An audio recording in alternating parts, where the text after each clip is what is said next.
안녕하세요. 성공예감 이대호입니다.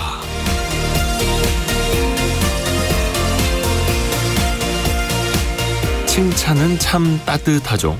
칭찬은 고래도 춤추게 한다고 하고요. 사람은 칭찬에 약합니다. 칭찬을 통해서 힘을 내기도 하지만 칭찬이 없으면 힘을 잃기도 하고요. 칭찬이 쉬운 건 아닙니다. 때로는 칭찬을 하는 것에 인색하고 때로는 칭찬을 받는 것에 부끄러워합니다. 칭찬이 너무 흔해도 문제입니다. 아무 것에나 잘했다고 하는 사람, 아무에게나 훌륭하다고 하는 사람, 그러면 그 칭찬의 의미가 너무 가벼워지기도 합니다. 칭찬은 정확해야 합니다. 무엇을 잘했는지 알게 해야 하고요. 어떻게 해서 왜 빛나게 되었는지 느끼도록 해야 합니다. 그래야 그 칭찬이 휘발되지 않고 그 사람에게 남을 겁니다. 칭찬에 너무 인색해도 안 되겠지만 칭찬을 너무 가볍게 해서도 안 될 겁니다. 고래를 춤추게 해야지 고래를 간지럽히는 것으로 끝나면 안 되니까요. 성공예감 이대호입니다. 시작합니다.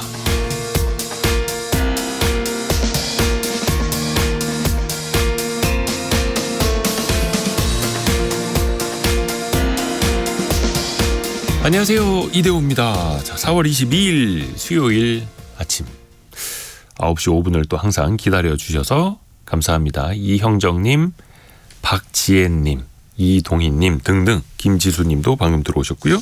또 KBS 콩에서도 만날 수 있는 성공예감 이대호입니다. 예, 또 1라디오, KBS 1라디오 유튜브 채널에서도 만날 수 있는 요 얘기를 하고 싶었던 겁니다. 오늘의 경제상식 퀴즈도요. 어렵습니다. 8글자. 와, 이거 어렵다. 줄이면 3글자 되기도 하는데요. 최근에 그 부동산 양도소득세를 일부 좀 공제해 줄 수 있는 이 제도를 놓고 공방이 막 이어지고 있거든요. 법여권 일각에서는 이 공제를 줄이는 법안을 발의를 했고요. 최근에 대통령도 언급을 했죠. 살지 않고 있는 그 비거주 주택의 세제 혜택을 좀 줄이는 방향으로 언급을 했는데 논란이 또 커지고 있습니다. 이 제도는요, 소득세법에 규정이 돼 있거든요. 부동산을 팔 때 이익을 보면 양도소득세를 내게 되는데 이때 반영하는 공제 항목입니다. 힌트를 좀 드려야 될 것 같아요. 어렵습니다. 윤성우님 등등 비롯해서 정답만 올라오고 있네요. 힌트 안 드려도 될까요? 드리죠. 장기적으로 보유하고 있다면 특별히 공제를 해주는 그런 제도가 8글자로 있습니다. 줄여서 3글자도 좋습니다. 짧은 문자 50원, 긴 문자 100원이 드는 샵 9730, 또 KBS 콩이 열려 있고요. 추첨을 통해서도 선물을 보내드립니다. 또 KBS 콩과 유튜브도 언제든지 열려 있고요. 성공예감 이대호입니다. 자주 검색하시면 성공이 가까워집니다.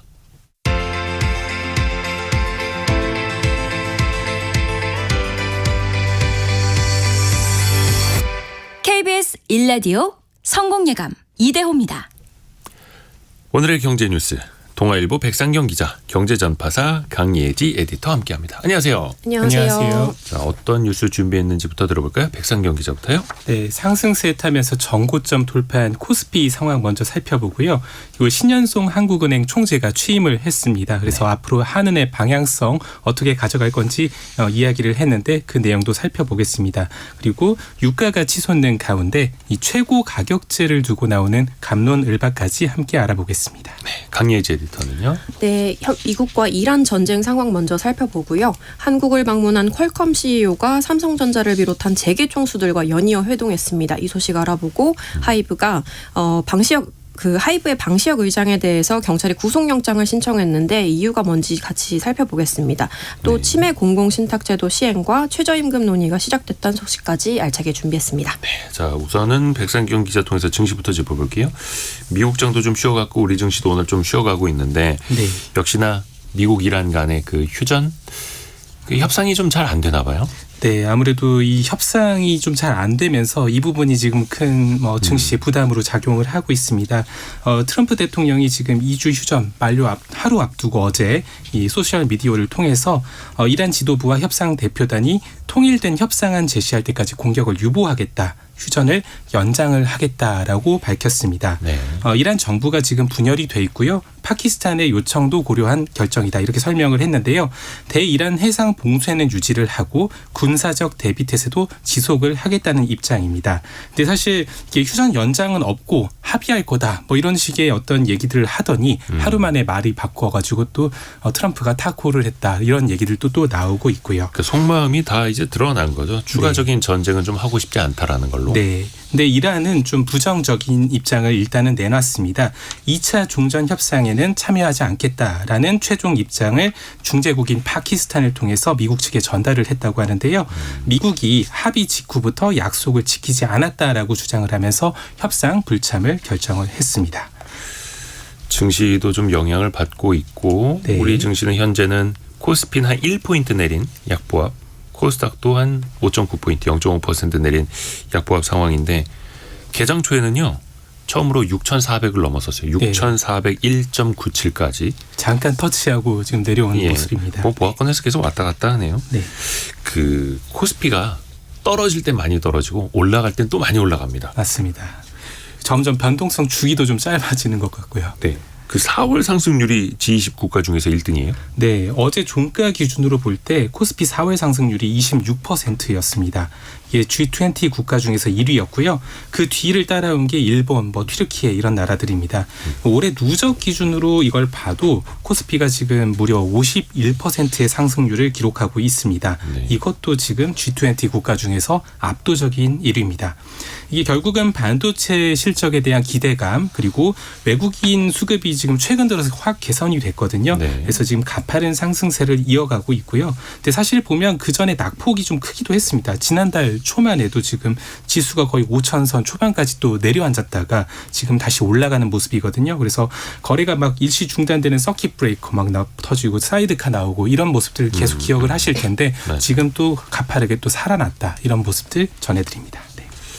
오늘 삼성전자는 1.3% 외려 더 올라가고 있네요. 22만 2천 원 가리키고 있는데 이 정도면은 그 사상 최고가 거의 다다른 가격입니다. 하이닉스 주가는 뭐 원체 최근에 좋았고 강예지 에디터 특히 반도체 업체들 만나러 온 것 같은데요. 퀄컴 CEO가 우리나라를 찾았죠. 네, 증시에 또 다른 기대감이 될 수도 있을 것 같은데요. 크리스티아노 아몬 퀄컴 CEO가 어제 한진만 삼성전자 파운드리 사업부장을 비롯해서 경영진과 회동했습니다. 네. 이 아몬 CEO는 지난 1월 CES에서 이 삼성전자와 위탁 생산 논의를 시작했다라고 해서 주목을 받은 적이 있는데 이번 만남에서 자사의 차세대 애플리케이션 프로세서죠. 스냅드래곤 최신 시리즈를 삼성전자 2나노 공정에 위탁 생산하는 방안을 논의한 것으로 전해집니다. 그리고 SK 하이닉스와는 메모리 반도체 수급 방안을 논의한 것으로 전해지는데요. 최근에 이제 메모리 품귀 현상이라고 해서 굉장히 구하기가 어려워지면서 고성능의 고대역폭 메모리와 저전력 D램을 비롯해서 직접 물량 확보에 나섰다라는 관측이 나오고 있습니다. 이어서는 류재철 LG전자 CEO 등과 비공개 회동을 이어갔습니다. 이 최근에 퀄컴이 공들이는 피지컬 AI를 중심으로 해서 모빌리티와 온디바이스 AI 분야의 협력 확대를 논의한 것으로 분석되고 있습니다. 자, 그리고 또 백상경 기자에게 또 넘어가 볼게요. 한국은행 신현송 새로운 총재가 이제 취임을 했습니다.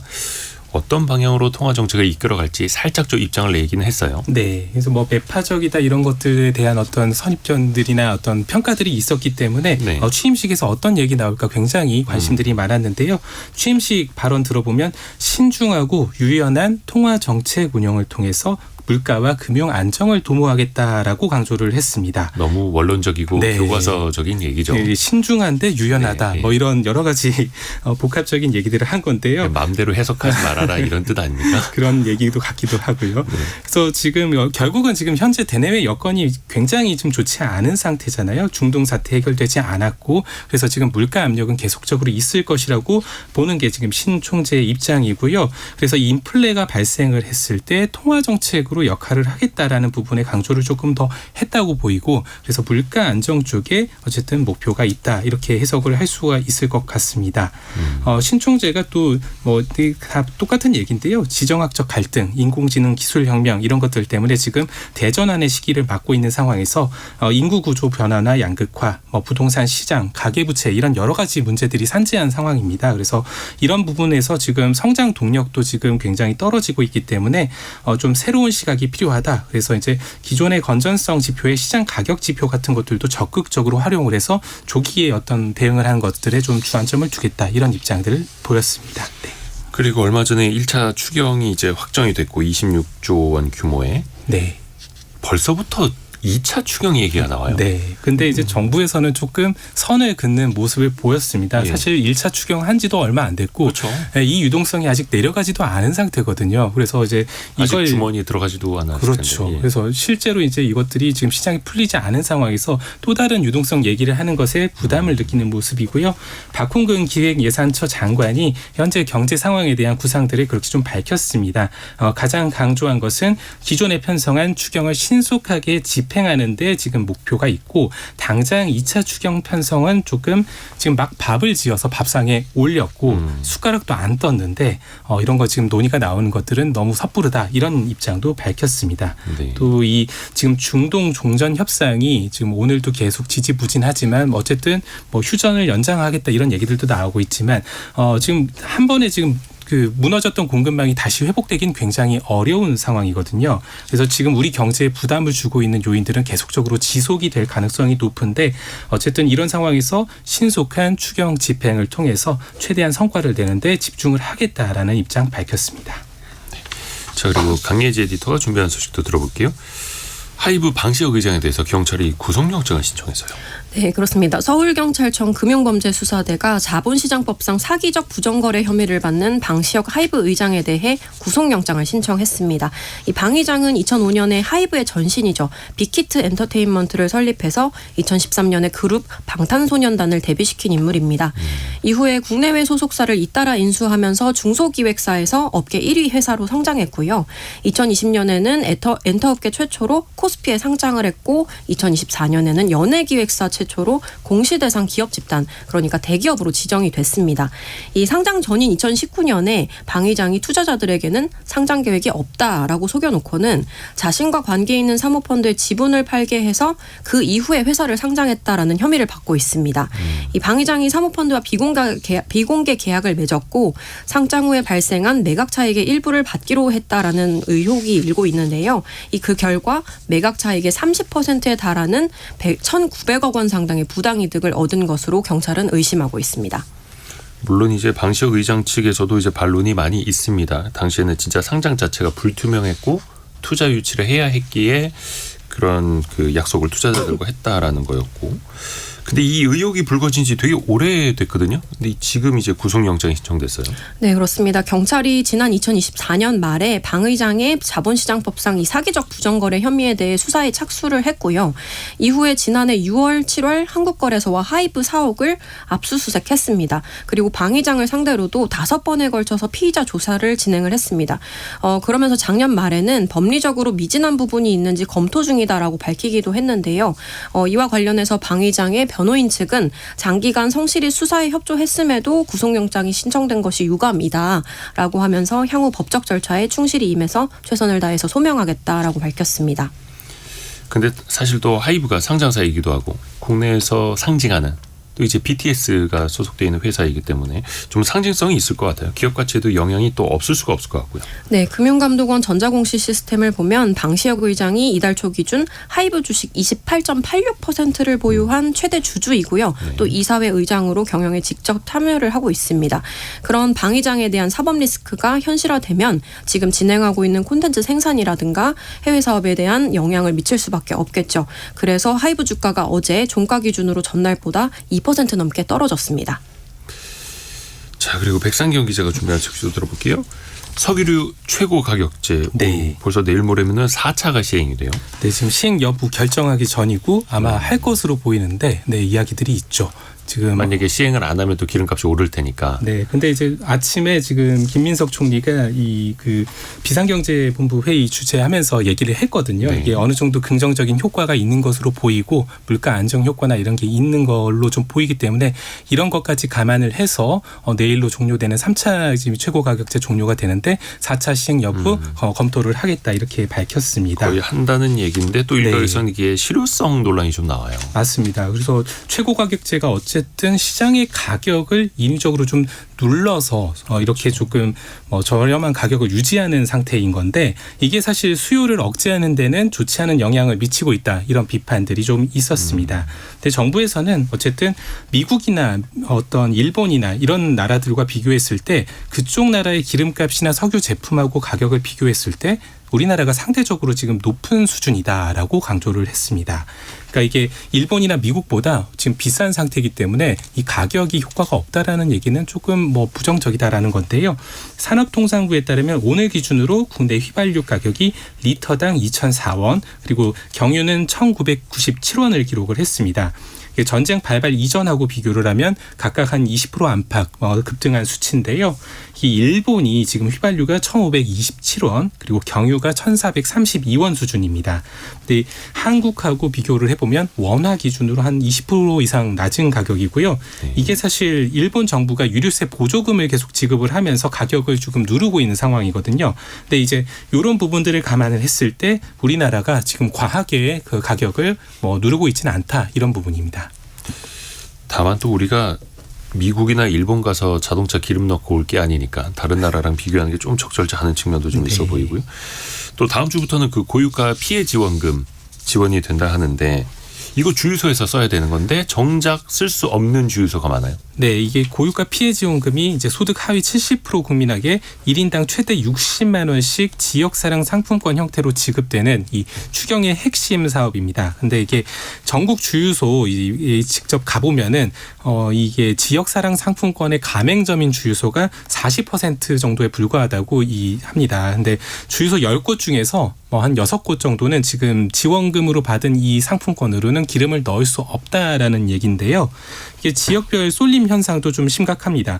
전북이나 전남 같은 곳은 거의 감행률이 60에서 80%에 달하는데 수도권은 평균 감행률이 11% 정도에 그쳤다고 해요. 근데 이게 심지어 울산 같은 경우는 조례상 주유사가 아예 이 상품권 사용처에서 배제가 돼 있다고 합니다. 그래서 감행률이 0% 아예 쓸 수가 없다라는 이야기들까지 나왔는데요. 이게 원인이 연매출 30억 원 이상인 주유소는 일괄적으로 이 지역사랑 상품권 가맹점에서 제외를 하는 규정이 있습니다. 아무래도 주유소는 좀 규모에 따라서 연매출 30억 넘을 수 있죠. 네, 그래서 30억이 넘어가는 정도의 큰 주유소는 이 지역사랑 상품권은 가서 쓰지 말고 다른 데서 써라라는 것들인데요. 또 지금 같은 상황에서는 요 자료를 좀 조사를 한 게 천하라 무엇인데 거기서는 이제 매출 기준 예외를 좀 더 가지고 사용을 좀 허용해줘야 된다는 것 아니냐 이런 목소리를 좀 내놓고 있습니다. 근데 다만 이 주무부처인 행정안전부에서는요 제도 변경 요구에는 선을 긋고 있습니다. 그래서 당분간 현장에서 이 지역사랑 상품권으로 기름 넣기는 좀 여전히 쉽지 않을 예정입니다. 그러면 어찌됐든 간에 지역사랑 상품권은 또 다른 매장들에선 쓸 수 있으니까 쓰고, 네. 그 방안을 또 찾아봐야겠네요. 자, 그리고 강예지 에디터.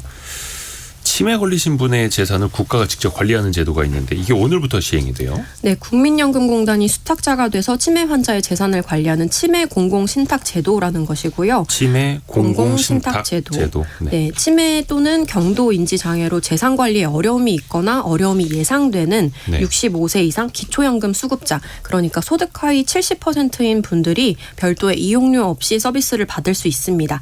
만약에 기초연금을 받지 않는 경우라면 위탁 재산의 연 0.5% 수준의 이용료를 내야 하고요. 그 대상은 예금과 임대차 보증금 반환 채권, 주택연금 등을 비롯해서 현금성 자산을 최대 10억 원까지 위탁을 할 수 있습니다.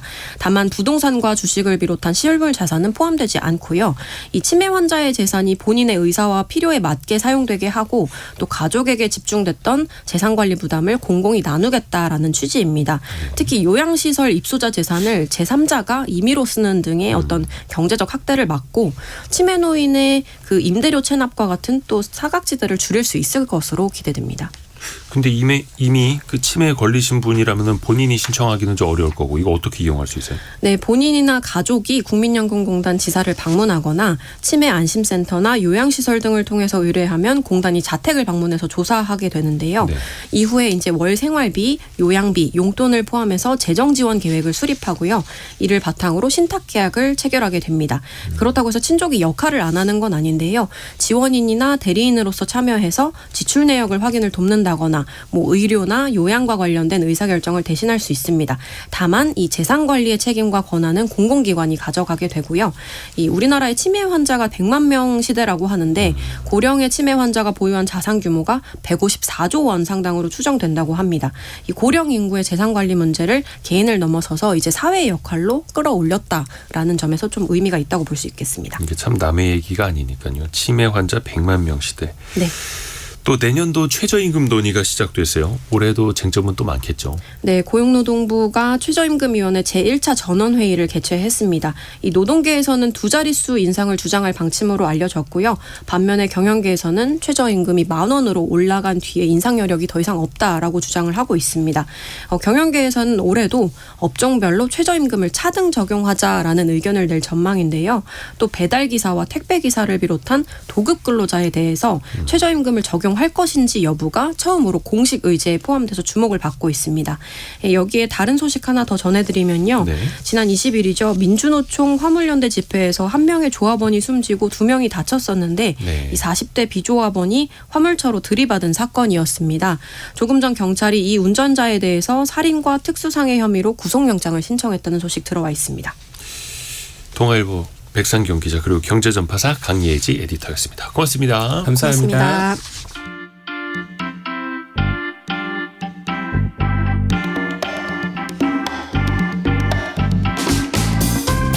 지금 여러분께서는 KBS 일라디오 성공예감 2대호입니다를 듣고 계십니다.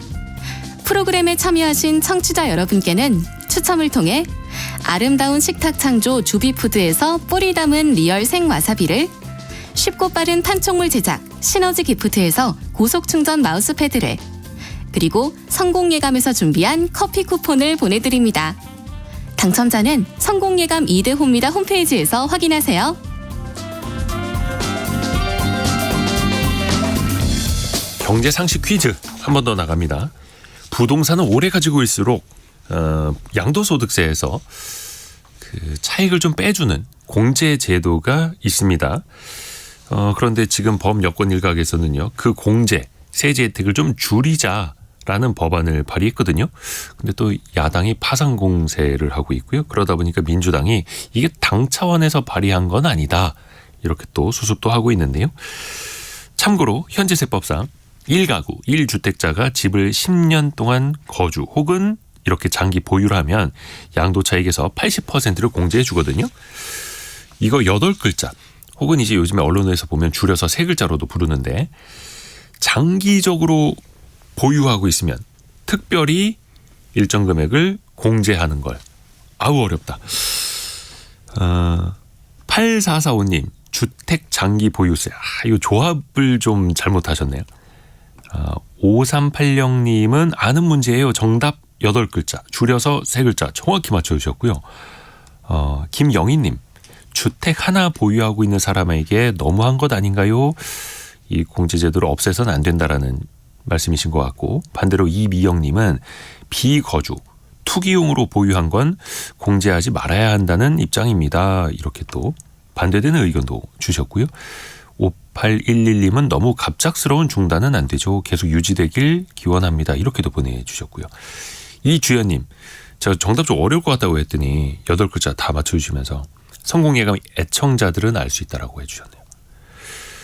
3676님, 장기 청취자에게도 메리트를 주세요라고. 예, 3676님께도 뭐 선물 하나 보내드리겠습니다. 항상 함께해 주셔서 감사드리고요. 자, 길게는 8글자 줄여서 3글자, 짧은 문자 50원, 긴 문자 100원이 드는 샵 9730, 그리고 KBS 콩이 열려 있습니다.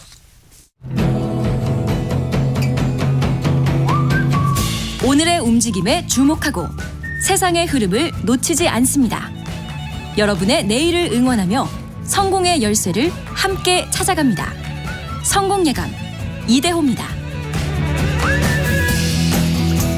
KBS 박대기 기자의 시선으로 경제의 과거, 현재, 미래까지 살펴보는 경제 대기록 시간인데요. 요즘에 증시에서 광자만 붙으면 날아갑니다. 이른바 광통신인데요. 그래서 그 빛광자가 아니라 미칠 광자 아니냐, 광풍 아니냐 이런 말까지 지금 나오고 있거든요. 우선 기술적으로도 살펴보고 이게 또 어떤 의미가 있는지도 같이 한번 들여다보시죠. KBS 박대기 기자와 함께합니다. 안녕하세요. 네, 안녕하십니까? 그 젠슨왕도 네. 그렇고 엔비디아에서 이제 그 이 광통신 기술을 쓴다는 거잖아요. 네, 40억 달러를 투자하겠다 관련 기업에 예. 이런 이야기가 나오면서 갑자기 광통신이라는 게 우리나라뿐만 아니라 전 세계 맞아요. 투자업계의 화두가 되어버렸습니다.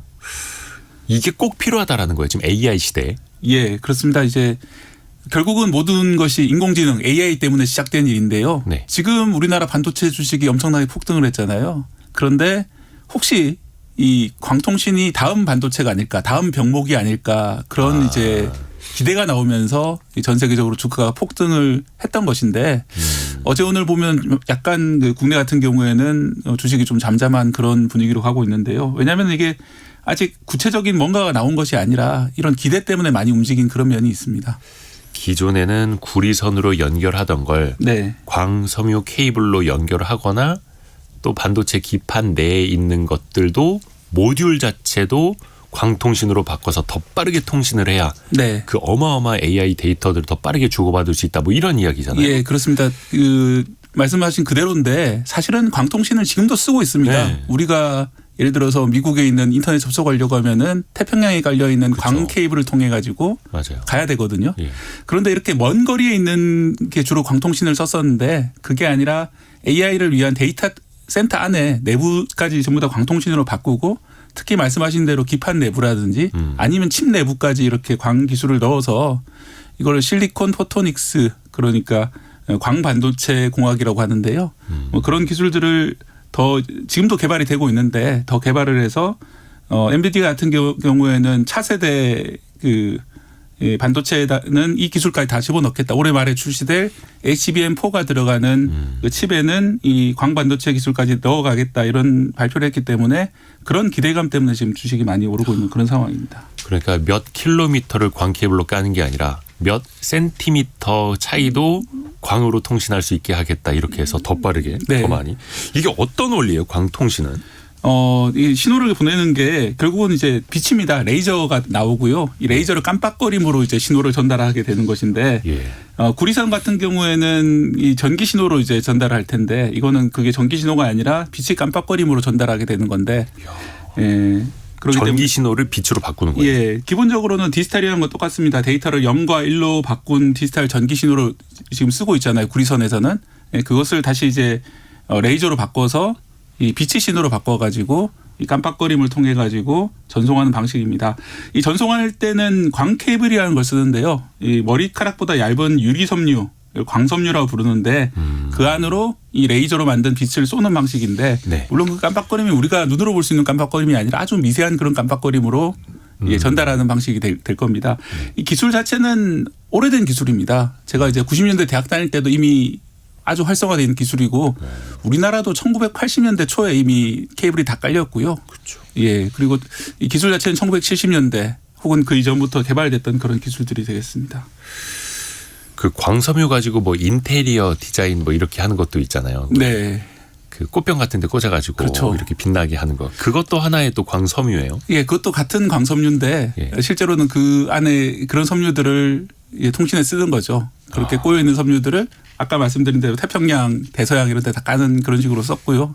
국내에도 대부분 기관망들이 이렇게 광섬유를 통해서 깔려 있습니다. 우리가 왜 전기보다 빠른 게 빛이라고 하잖아요. 네. 세상에서 제일 빠른 거 이제 빛이라고 알고 있는데 그러면 기존의 전기 신호보다 이게 얼마나 빠른 거예요? 빠르다기보다는 용량이 큰 건데요. 훨씬 더 많은 정보가 들어갈 수가 있는 건데 글로벌 빅테크들 얘기는 1.6 테라바이트 이상의 네트워크다. 그러면은 넷플릭스의 4K 영화 기준으로 영화 30편을 1초 만에 전송하는 속도가 되겠는데 영화 30편을 1초 만에요? 예. 그래서 이제 이게 기관망이라든지 대륙간 망에 지금 쓰이고 있었는데 그걸 좀 더 작게 만들고 그러니까 이제 기존 구리선이 있었던 그 분야까지 더 들어가 가지고 확장을 시키겠다 이런 것들을 이제 광통신을 개발하고 있는 쪽의 그런 구상이 되겠습니다. 대단합니다. 근데 이 기술 자체가 이미 오래전에 개발이 됐던 거고 네. 이게 드디어 이제 AI 데이터 센터에 들어가면서 사람들의 관심을 다시 한번 또 이제 받게 된 거네요. 네, 그렇습니다. 그래서 지금은 사실 반도체 가격이 많이 오른 게 추론을 위해서 메모리 반도체가 하도 많이 쓰다 보니까 예. 디램이라든지 낸드 플래시 메모리 가격이 많이 오른 것처럼 다음 병목은 혹시 이 선이 아닐까. 네, 그래서 이제 이쪽으로 광섬유 그리고 광통신 쪽으로 좀 더 많이 투자가 이루어진다면은 지금 삼성전자 하이닉스가 오른 것처럼 이런 광통신 기업들 주가가 오르지 않을까 이런 기대감 때문에 예. 최근에 주가가 많이 올랐던 그런 그렇죠. 것입니다. 그래서 그 광섬유 만드는 회사, 레이저 만드는 회사, 유리 만드는 회사, 뭐 그걸 이제 깔아주는 회사 네. 주가가 올해 들어서 막 거의 10배씩은 오른 것 같은데. 예, 국내에서는 한때 이제 30배 넘게 올랐던 그런 주가가 있을 정도로 뭐 빛이라든지 광자만 들어가면은 묻지도 않고 이렇게 오르는 식으로 물론 이제 그 기업들이 잘못했다는 얘기는 아닙니다. 하지만 이제 시장에서 시장에서 만든 이제 거니까. 어떤 기대감이 앞서면서 그렇게 주가가 많이 오르는 그런 현상이 나타났고요. 광통신 광풍 네. 막 이건데 그래서 어떻게 보면 이거 너무 거품 아니냐 과한 거 아니냐 이런 지적들도 벌써 나와요. 네, 뭐 AI가 거품이냐 아니냐 논란은 계속되고 있는데 제가 최근에 좀 인상적인 사건이 하나 있었습니다. 올버즈라는 회사가 있는데요. 네. 이게 신발 만드는 회사입니다.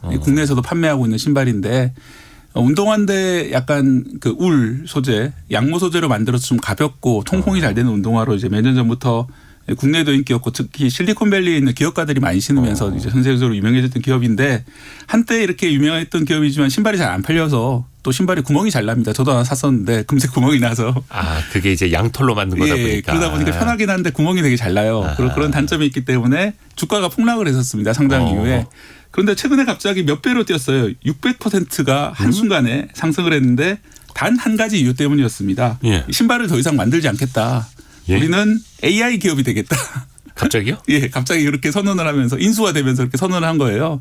그러니까 이제 사실은 이 상장돼 있는 이 회사를 뭐 하나의 이제 비이클 그런 걸 써가지고 우회 상장으로. 예, 우회 상장 기업으로 AI 기업으로 탈바꿈하겠다 이렇게 발표를 하면서 갑자기 주가가 6배가 됐는데 그렇다면은 이게 과연 거품이 아닐까 이런 우려가 나오는 것이죠. 이 마찬가지로 이 뭐 올버즈 같은 회사가 광통신 업체는 아닙니다만 이런 그 AI 산업 전체에 약간의 거품이 생기고 있는 게 아닌가 이런 좀 신호탄처럼 되는 그런 사건이 되겠습니다. 모르겠네요. 그 회사가 잘 해낼지 네. 아니면 또 이제 과거처럼 뭔가 이제 휩쓸려 가는 건 아닐지.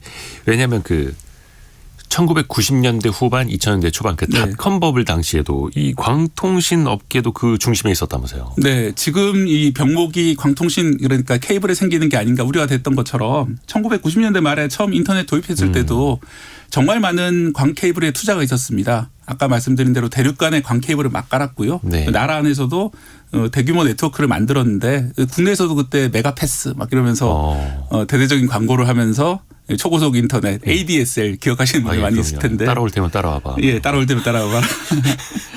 그런 식으로 이제 그런 광고가 나올 정도로 엄청나게 투자가 많이 이루어졌습니다. 네. 한때는 그래서 뭐 100일마다 이 데이터 송수신량이 2배로 증가한다 이런 논리가 나오면서 이 대대적인 열풍이 불었는데 그게 금세 꺼졌습니다. 2000년대 초반으로 오면서 닷컴 버블 이런 현상 많이 기억하실 텐데요. 네. 그때 월드컴 같은 회사 미국에 있던 회사들이 순식간에 이제 무너지기도 했고 또 지금 이 광통신으로 유명한 회사가 되겠죠. 코닝이라는 회사가 있었는데 네. 주가가 1달러로 폭락하는 그런 상황까지 벌어졌습니다. 그러면서 IT법을 꺼지면서. 예, 그러면서 다크 파이버란 말이 당시에 유행했었는데요. 파이버가 이제 광섬유가 될 텐데 예, 예. 광섬유가 꺼져 있다는 얘기죠. 어두워져 있다. 그러니까 빛이 꺼졌다. 예, 저렇게 네트워크를 많이 깔았는데 그게 이제 빛이 통하지 않고 이제 꺼져 있다는 거죠. 제대로 쓰이지 못하고 있고 앞으로 100년간은 이렇게 많이 깔아놓은 케이블을 쓸 일이 없을 거다. 이거 누가 다 쓰냐. 그러면서 이제 순식간에 투자가 줄어들고 이제 연쇄 도산이 벌어졌는데 그런 현상이 지금 또 혹시 벌어지는 게 아니냐. 이렇게 광통신 투자를 많이 하지만 실제로 그걸 다 쓸 수 있을까 이런 우려가 좀 나오고 있는 그런 상황인 거죠. 이정재 씨가 외치고 있네요. 우린 이 게임을 해봤어요. 이거 한 20여 년 전에 해본 겁니다. 예. 그러면 지금은 다시 어떻게 해서 그 업계가 기사회생하게 된 걸까요? 예. 그렇게 이제 2000년대 초 그러니까 2001년, 2002년 이때는 암담한 시간이 있었는데 예, 불과 한 5년, 6년 뒤에 다시 기사회생을 합니다. 왜냐하면은 여러분 지금 다 쓰고 계시는 넷플릭스 그리고 유튜브가 등장하면서 그때 많이 깔아놨던 케이블을 통해 가지고 엄청나게 많은 동영상 정보들 그러니까 예전에는 텍스트 아주 낮은 단계의 정보들 그러니까 용량이 작은 정보들만 오고 갔었는데 뭐 기껏해야 사진 정도였는데 이제는 실시간 동영상들이 막 전 세계를 돌아다니게 된 거잖아요. 예, 그러면서 이제 그때 투자했던 것들이 결국은 결실을 본 것이죠. 지금은 그때 100년 걸릴 거라고 했던 것을 불과 한 10몇 년 만에 다 채우고 지금은 계속해서 광케이블을 깔고 있는 그런 상황이 돼버렸습니다. 그리고 뭐 한때 뭐 1달러 갔던 코닝 주가도 지금 100달러가 넘어간 그런 상황이 돼버렸고요. 그래서 이제 다시 그 케이블 자체도 인기가 있고 이제는 그런 원거리 통신이 아니라 칩 안으로 이제 통신을 광통신을 넣어서 더 빠르게 만들자 이런 것들이 최근에 추세가 될 건데요. 결국은 이번 사태 이 사태를 통해서 알 수 있는 것이 이 금융자본의 움직임하고 산업자본하고는 좀 별개다. 이 금융자본이 그렇죠. 어떻게 보면은 앞서갔는데 앞서가고 또 과하게 갔다 돌아오고 뭐 과하게 갔는데 그렇기 때문에 회사들이 망하고 투자자들이 큰 손실을 보고 이런 것들이 한 5년 내지 10년 정도 시차로 이제 벌어졌던 그런 현상이 되겠습니다. 그렇죠. 그래서 산업과 기업의 시간과 금융시장의 시간은 너무 다르게 흘러가죠. 네. 또 과하게 반응하기도 하고. 근데 그 사이에서 한 발 한 발 나아가면서 또 이제 데이터 사용량이라든지 이런 건 또 늘어났으니까 광케이블도 사용량이 또 늘어났던 거고 지금 보면 또 쟁쟁한 기업들이 광통신 분야에서 활약을 하고 있습니다. 네, 앞서 말씀드렸던 엔비디아 같은 경우가 대표적이겠고 네. 엔비디아가 투자한 회사가 루멘텀 그리고 코이어런트라는 회사에 각각 20억 달러씩 투자하겠다고 발표를 했는데요. 이 두 회사 뭐 글로벌 기업으로서 지금 광통신 업계에서 가장 주목받는 회사들이 되겠고 또 구글 같은 경우에도 자체 개발한 광회선 스위치 기술 아폴로를 데이터 센터에 도입한다 이런 발표를 했고요. 이 마이크로소프트도 데이터 전송 매체 자체를 혁신하는 차세대 통신 기술을 도입하겠다 이렇게 발표를 했습니다. AMD, 브로드컴, 메타 이런 회사들도 엔비디아 오픈 AI 같은 기업하고 함께 광학 컴퓨터 인터커넥티드 마이크로 서비스 아키텍처라는 것을 설립을 했는데요. 어려운데요? 그러니까 이 데이터 센터 안에 이런 광 기술을 이제 본격적으로 도입하기 위해서 이런 글로벌 회사들 보통 이런 빅테크라는 회사들이 결합을 하고 있는 것인데 한 가지 안타까운 것은 이 분야에 있어가지고 우리나라가 전 세계적인 어떤 기술 혁신을 주도하고 있지는 못합니다. 그렇기 때문에 약간 좀 외곽에 있는 그런 상황이고 물론 우리나라에도 광통신 기업들이 있습니다만 이런 현재 지금 전 세계적인 광학 컴퓨팅 기술 선도하는 것들은 이런 글로벌 기업들이 하고 있는 그런 상황입니다. 우리나라가 참 통신 장비 인프라는 잘 갖춰져 있는데 네. 세계 1등보다는 네. 약간 좀 변두리에 있는 물론 이제 케이블 같은 거 잘하는 회사들도 물론 있습니다만 모든 걸 다 잘할 수는 없습니다만 그렇죠. 예. 욕심입니다 사실은. 네, 그렇습니다. 이 광통신 산업도 되게 구조가 복잡하고 또 여러 가지가 있더라고요 이게 또. 네, 이제 빛을 만드는 광원 그러니까 레이저 쪽 산업이 있고요. 예. 또 전기 신호하고 빛 신호를 서로 이제 교환하는 전기 신호를 빛 신호로 바꾸고 빛 신호를 전기 신호로 바꾸는 것을 광 트랜시버라고 불리는데. 광 트랜시버. 예. 최근에 이게 이제 한자랑 영어랑 같이 결합된 거라 헷갈려요. 어려운 말입니다. 그러니까 빛을 전기로 바꿔주는 그런 장치가 될 텐데요. 그것을 좀 더 개량하는 그런 장치들. 과거에는 DSP라는 칩이 들어갔는데 이게 이제 전기 소모가 심하고 발열이 심하고 병목 현상이 있기 때문에 그런 것들을 개량하는 것을 LPO라고 부르는데 뭐 그런 기술들이 개발이 되고 있고요. 또 이제 데이터를 분배하는 스위치, 라우터 같은 광 네트워크 장비도 이제 다른 업체가 하고 있고 또 광 트랜시버 안에서 신호를 처리하는 아까 말씀드린 DSP나 광칩이 있을 거고 또 반도체와 이 광학 기술을 함께하는 그런 코패키지드 옵틱스라고 해서 CPO라는 기술이 있는데요. 네. 그런 업체가 각각 따로 있습니다. 그래서 하나의 업체가 이 모든 것들을 다 하는 것은 아니고요. 각각 잘하는 업체들이 있고 또 광 케이블을 만드는 회사도 아까 코닝 같은 회사들이 있기 때문에 서로 각각 나눠서 이런 산업들이 벌어지고 있는 그런 상황입니다.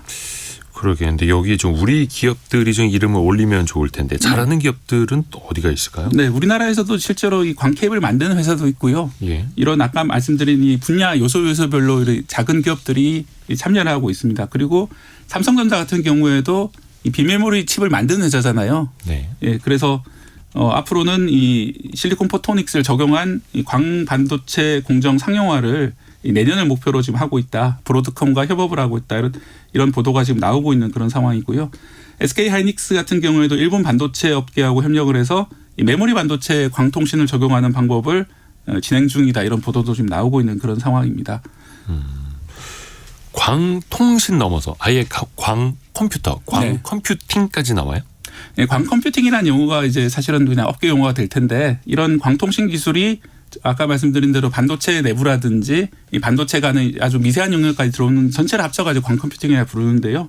뭐 결국은 이 방향으로 갈 거는 맞습니다. 예, 더 다만 빠르게. 아예 이제 없는 기술이 아니고 네. 아예 이제 허구는 아닐 텐데 네. 예, 다만 어떤 업체가 주도할지는 아직 알 수 없는 그런 상황이고 그 요소 기술 중에서 어떤 것이 병목이 되고 어떤 것이 진짜 진정한 혁신이 돼가지고 이 광컴퓨팅을 이끌게 될 것인지는 아직은 좀 미지수인 그런 상황입니다.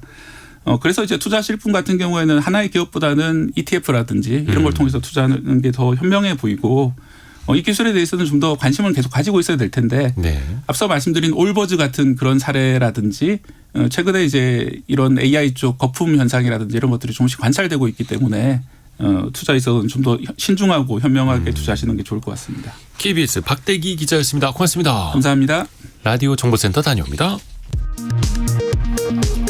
인도에 이어 베트남 국빈 방문에 나선 이재명 대통령은 오늘 또오럼 당 서기장 겸 국가주석과 정상회담을 갖습니다.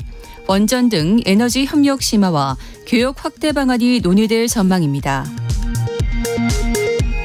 이란이 미국의 약속 파기를 이유로 들어 2차 종전협상에 불참하겠다는 뜻을 파키스탄을 통해 미국에 통보했습니다. 트럼프 미 대통령은 휴전을 연장하고 해협 봉쇄는 지속하겠다고 밝혔지만 이란은 이를 인정하지 않겠다고 맞받았습니다. 석탄 석유 제품 가격이 30% 넘게 급등하면서 지난달 생산자 물가 지수는 전월 대비 1.6% 상승했습니다. 지금까지 라디오 정보센터 뉴스 정원나였습니다. 커피는 산미가 있어야 제맛이지. 평양냉면에는 식초나 겨자를 뿌려서는 안 된다. 또 회는 회 잘 먹는 사람들은 초장보단 간장이야. 이게 사실 이런 걸 또 옆에서 은근히 강요하는 사람들이 있습니다. 나의 취향을 강요하는 사람들. 왜 그럴까요? 상식을 뒤집어서 생각하는 역발상 경제 시간에 한번 들어보시죠. 서울벤처대학원대학 전호겸 교수와 함께합니다. 안녕하세요. 예, 반갑습니다. 뭐 어디 먹으러 가면 특히 뭔가 좀 고급 식당 가면 이건 이렇게 먹는 거 알려주잖아요. 맞습니다. 근데 때론 그게 또 강요가 되기도 하고 교수님도 그런 경험 혹시 있으세요? 저는 이런 거 굉장히 많죠. 예를 들어가지고 뭐 이런 걸 이제 부심이라고도 부르는데 일종의 자부심이죠. 근데 예를 들어가지고 뭐 우리가 탕수육 먹을 때 탕수육에 소스를 붓냐 안 붓냐, 싸우죠. 부먹, 찍먹 논쟁도 있고 국밥을 먹을 때 말 그대로 국에 밥이 말아져서 국밥이 아니냐, 뭐 이런 말 많이 하잖아요. 네. 뭐 삼겹살엔 소주다, 뭐 장비 자부심 뭐 등등 많은데 저 같은 경우에는 우선은 한우도 소금, 후추, 기름에 먹거든요. 근데 보통 이제 한우집 가면 그 선생님께서 항상 하시는 말이 한우를 누가 기름장에다 먹냐 뭐 이런 얘기를 하고 저는 그리고 좀 특이하긴 하네요. 그래요? 그게 맛있는데. 그리고 전 돈가스를 꼭 케찹에 먹어요. 그러니까 가서 돈가스 집 가가지고 케찹 달라 그러면 케찹 달라는 사람이 없다는 거예요. 그래서 저 이상하게 보더라고요. 그리고 더 큰 문제는 유치원에서 그렇게 그래요? 먹는데, 예. 그 유치원 입맛이구나. 그래서 남들이 저보고 이렇게 막 입맛이 좀 저렴하다 이런 말을 많이 하긴 하는데 독특한 거죠. 그렇죠. 예. 그리고 저는 가장 큰 문제가 이제 탕수육을 먹을 때 찍먹 부먹 하잖아요. 예. 근데 저는 소스를 안 먹고 간장에 찍어 먹거든요. 그래가지고 사람들이 어떤 경우에는 갔는데 그 간장은 만두용으로 오는 거 아닙니까? 맞죠. 예. 거기다 이제 고추장, 고춧가루 이제 뿌려 먹는데 이제 그러면 사람들이 먹다가 진짜 이거 싫었는데 어떤 분이 같이 먹다가 아니 탕수육에 소스 안 묻혀 먹을 거면 고기 튀김을 시키지 왜 탕수육을 시키냐 이런 타박을 해가지고 순간적으로 싸해진 적이 있었거든요. 이게 참 개성 사회이긴 한데 사실 옆에서 보면 왜 이거는 이렇게 먹는 거야. 이건 이렇게 하는 게 이른바 국룰이야. 이런 경우 있잖아요. 왜 이렇게 변화를 감나라하는 걸까요? 그러니까 제 생각으로 이게 아마 과시적 소비와 지적 배불런 효과가 결합된 걸로 보고 있는데. 지적 배불런 효과요. 예. 그래서 이게 뭐냐면은 배불런 효과는 그 예를 들어 명품 가격이 올라서 사람들이 많이 사잖아요. 그러니까 어떻게 보면 비쌀수록 많이 오를수록 더 사는 경향이 있는데 네. 이런 현상을 이제 베블론 효과로 볼 수 있는데 미국의 사회학자자 경제학자인 소스타인 베블론이 상류층들은 사회적 지위를 드러내기 위해서 일부러 비싼 상품을 소비한다. 왜 그러냐?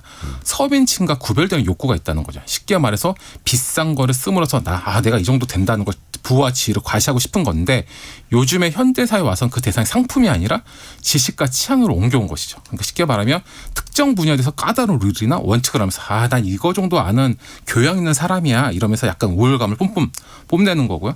그 여기 이제 스노브 효과도 더해지는데요. 네. 우리의 말로는 이제 백로 효과라도 부르는데요. 백로? 그렇죠. 네. 그 원래 스노브는 외국에서 귀족, 흉내를 내는 속물을 뜻하는데요. 귀족을 흉내내는. 그렇죠. 그러니까 사실 이제 다수가는 평범한 방식 피하고 소수만이 아는 방식으로 튀고 싶어하는 거죠.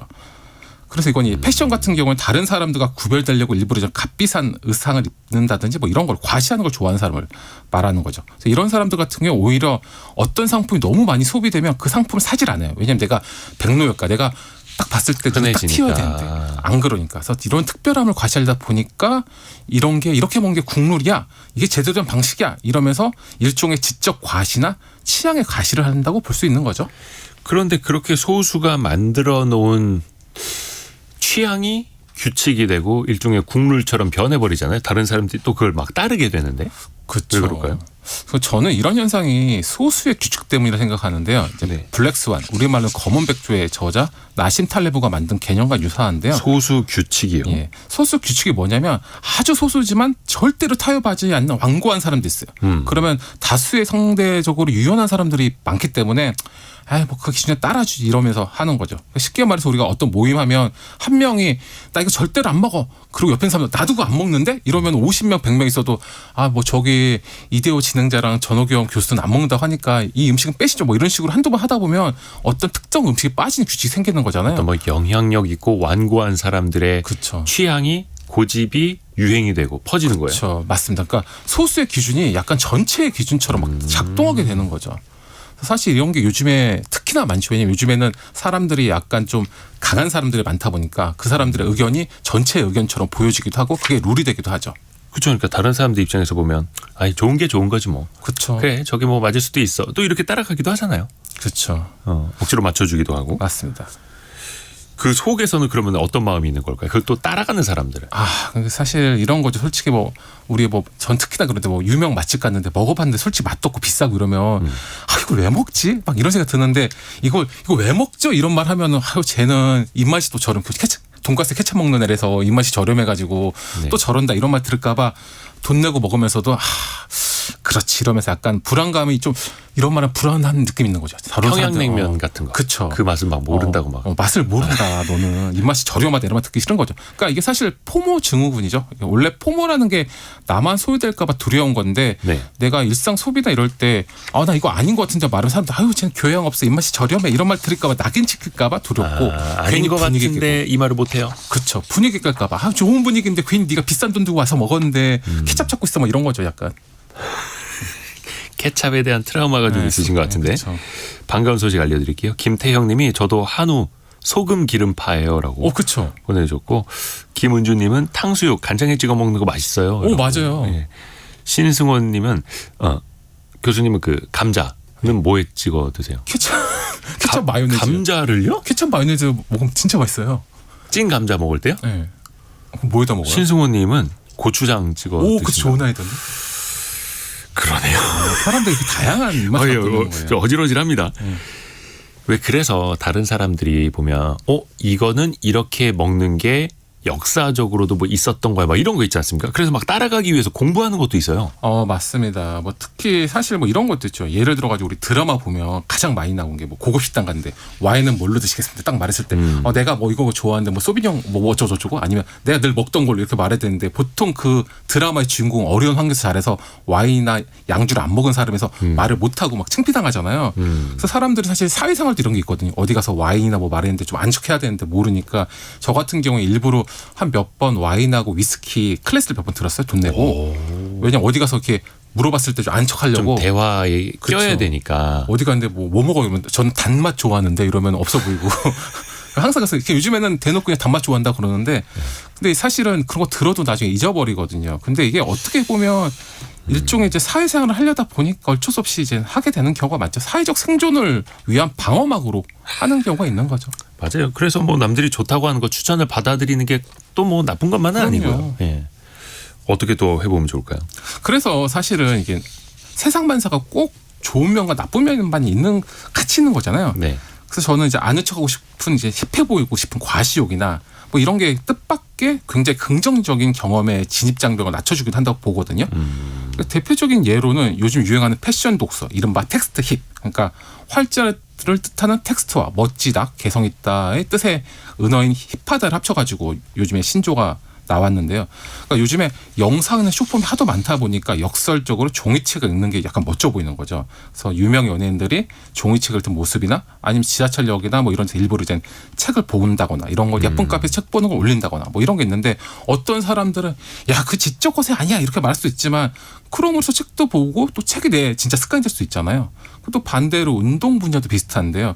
요즘 길거리에 나가면 머리부터 발끝까지 되게 풀세팅하고 되게 멋지게 하고 뛰시는 분들도 많잖아요. 자전거 러닝하는데도. 그렇죠. 예. 러닝이나 자전거 라이드 하시는 분들 많은데 뭐 사람들이 저게 뭐 장비 자부심이다, 인증사진 찍으러 저런다, 뭐 패션 러너다 이렇게 말하는데 전 그렇게 볼 게 아니라 아니 그렇게라도 운동을 시작하면 자기가 뛰다 보면은 자기 몸이 좋아지는 거잖아요.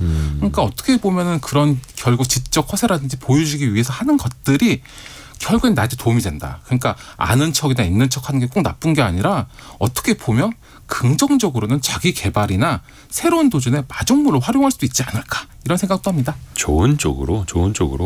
또 왜 그런 분들도 많아요. 내 인생에 왜 네가 끼어들어 뭐 이런 식으로. 요즘 드라마 대사에 그런 거 있다던데. 내 인생이 왜 네 맘에 들어야 되는데 막 진짜 이렇게. 그렇게 멋진 대사가 있어요. 이런 흐름들도 있죠. 맞습니다. 이게 사실 그런 거죠. 아까 말한 이제 스노보를 정면적으로 거부하는 거죠. 속물적인 것을. 사실은 지금까지는 어떤 사람들이 정해준 거에 대해서 따랐다면 일종의 이제 초개인 현상이 일어나는 거죠. 전에는 정해준 대로 먹었다면 지금 같은 경우에는 남들이 정해준 게 아니라 내가 직접 새롭게 만드는 거죠. 이런 걸 이제 모디 슈머라고도 부르는데요. 모디파이의 수정하다. 그리고 소비자의 컨슈머가 합쳐가지고 된 건데 예전처럼 이제 기업이 권유한 대로 먹는 게 아니라 얘를 짜파게티나 너구리처럼 짜파구리 만들어가지고 유행시켰잖아요. 뭐 이런 것처럼 이제 소비자가 새로운 주도권을 쥐고 새로운 룰을 만들어가는 시대가 오고 있는 거죠. 그렇죠. 김은미 님이 개인 취향의 시대입니다. 개취 시대입니다. 이렇게 보내주셨고 윤선호 님은 먹으면 다 똑같이 무엇이 되는데 내 입맛대로 편하게 먹을래요. 이렇게도 보내주셨고 사회적인 의미까지도 같이 들어봤습니다. 서울벤처대학원대학 전호겸 교수였습니다. 고맙습니다. 감사합니다. 감사합니다. 자, 1부 벌써 마무리할 시간이고요. 2부에서는요. 5월 1일 노동절 공식 공휴일이 되지 않았습니까? 그때 또 아마 출근하시는 분도 있으실 테네. 공휴일에 출근 혹은 해고 계약과 관련된 분쟁들 법적으로는 어떻게 다뤄야 할지 2부에 깊이 있게 한번 또 다뤄보겠습니다. 잠시 뉴스 들으시고요. 10시 5분에 금방 다시 돌아옵니다.